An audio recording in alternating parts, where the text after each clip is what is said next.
ইরানের সর্বোচ্চ নেতা আয়াতুল্লাহ আলী খামেনি নিহত হওয়ার পর পুরো মধ্যপ্রাচ্যের রাজনীতিতে শুরু হয়েছে এক নতুন অধ্যায়।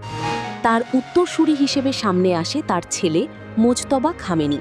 কিন্তু আশ্চর্যের বিষয় হল, বিশ্বের সবচেয়ে দক্ষ গোয়েন্দা সংস্থা ইসরায়েলের মোসাদ এবং আমেরিকার সিআইএ এখনও পর্যন্ত নিশ্চিতভাবে তার অবস্থান শনাক্ত করতে পারছে না। প্রশ্ন উঠছে, কেন?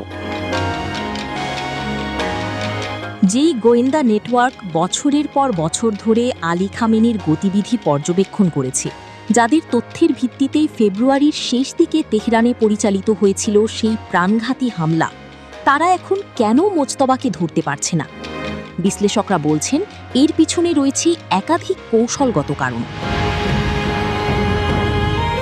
প্রথমত, মোজতবা খামেনি এখন কার্যত অদৃশ্য নেতৃত্ব মডেলে পরিচালিত হচ্ছেন। বিভিন্ন আন্তর্জাতিক প্রতিবেদনে বলা হচ্ছে, ফেব্রুয়ারি ২৮-এর হামলায় তিনি গুরুতর আহত হন। মুখমণ্ডল, হাত এবং পায়ে গুরুতর ক্ষত হওয়ায় তিনি প্রকাশ্যে আসছেন না। এমনকি তার কোনো ভিডিও বার্তা বা অডিও ভাষণও প্রকাশিত হয়নি দীর্ঘ সময় ধরে। এতে তার অবস্থান ট্র্যাক করা আরও কঠিন হয়ে গেছে। দ্বিতীয়ত, যোগাযোগ ব্যবস্থায় এসেছে বড় পরিবর্তন। আগে উচ্চ পর্যায়ের নেতারা ডিজিটাল ডিভাইস, ফোন, এনক্রিপ্টেড যোগাযোগ কিংবা নিরাপত্তা নেটওয়ার্ক ব্যবহার করলেও এখন মোজতবার ক্ষেত্রে অনেকটাই বন্ধ করে দেওয়া হয়েছে ইলেকট্রনিক ট্র্যাকিংয়ের সুযোগ। রিপোর্ট বলছে, তিনি সরাসরি মোবাইল বা ডিজিটাল চ্যানেল ব্যবহার করছেন না, বরং বিশ্বস্ত কুরিয়ারের মাধ্যমে হাতে লেখা বার্তা আদান প্রদান করছেন। ফলে সিগন্যাল ইন্টেলিজেন্স, যা সিআইএ ও মোসাদের সবচেয়ে শক্তিশালী অস্ত্র, সেটা কার্যত নিষ্ক্রিয় হয়ে পড়েছে।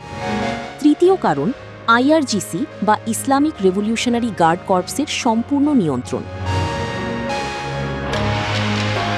মোজতবা দীর্ঘদিন ধরেই আইআরজিসির ঘনিষ্ঠ হিসেবে পরিচিত। এখন তার নিরাপত্তা পুরোপুরি এই বাহিনীর হাতে। শুধু নিরাপত্তা নয়, সিদ্ধান্ত গ্রহণের বড় অংশও এখন সামরিক নেতৃত্বের হাতে চলে গেছে। ফলে মোজতবার উপস্থিতি ছাড়াও রাষ্ট্র পরিচালনা সম্ভব হচ্ছে, যা তাকে আরও বেশি আড়ালে থাকার সুযোগ দিচ্ছে। চতুর্থত, ইসরায়েল ও আমেরিকার জন্য এবার পরিস্থিতি আগের মতো সহজ নয়। আলী খামেনির ক্ষেত্রে বহু বছরের প্যাটার্ন অফ লাইফ ডেটা ছিল। তার চলাফেরা, বৈঠক, নিরাপত্তা রুটিন সবকিছু নজরদারিতে ছিল।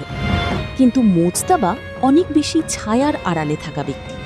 তিনি কখনো খুব প্রকাশ্য রাজনৈতিক মুখ ছিলেন না, বরং পাওয়ার বিহাইন্ড দ্য রোবস অর্থাৎ পর্দার আড়ালের ক্ষমতাবান হিসেবেই পরিচিত ছিলেন। তাই তার গতিবিধির গোয়েন্দা ডেটা তুলনামূলকভাবে অনেক কম।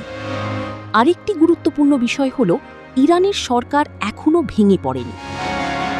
যুক্তরাষ্ট্রের গোয়েন্দা রিপোর্ট বলছে, লাগাতার হামলা সত্ত্বেও ইরানের শাসন ব্যবস্থা এখনও স্থিতিশীল এবং দ্রুত পতনের ঝুঁকিতে নেই। অর্থাৎ মোজতবাকে সরাসরি খুঁজে না পেলেও ক্ষমতার কাঠামো টিকে আছে। এতে আমেরিকা ও ইসরায়েলের কৌশল আরও জটিল হয়ে গেছে, কারণ শুধু একজন ব্যক্তিকে হত্যা করলেই পুরো ব্যবস্থাকে ধ্বংস করা যাচ্ছে না। সব মিলিয়ে মোজতবা খামেনিকে না পাওয়া শুধু গোয়েন্দা ব্যর্থতা নয়, এটা ইরানের নতুন নিরাপত্তা কৌশলেরও বড় সাফল্য। তিনি যত বেশি অদৃশ্য থাকবেন, তত বেশি অনিশ্চয়তা বাড়বে ওয়াশিংটন এবং তেল আবিবে। এখন প্রশ্ন একটাই, মোজতবা কি সত্যিই লুকিয়ে আছেন, নাকি তিনি ইচ্ছাকৃতভাবেই নিজেকে অদৃশ্য নেতা হিসাবে প্রতিষ্ঠা করছেন? কারণ কখনো কখনো সবচেয়ে শক্তিশালী অস্ত্র হল শত্রুকে জানতেই না দেওয়া আপনি ঠিক কোথায় আছেন।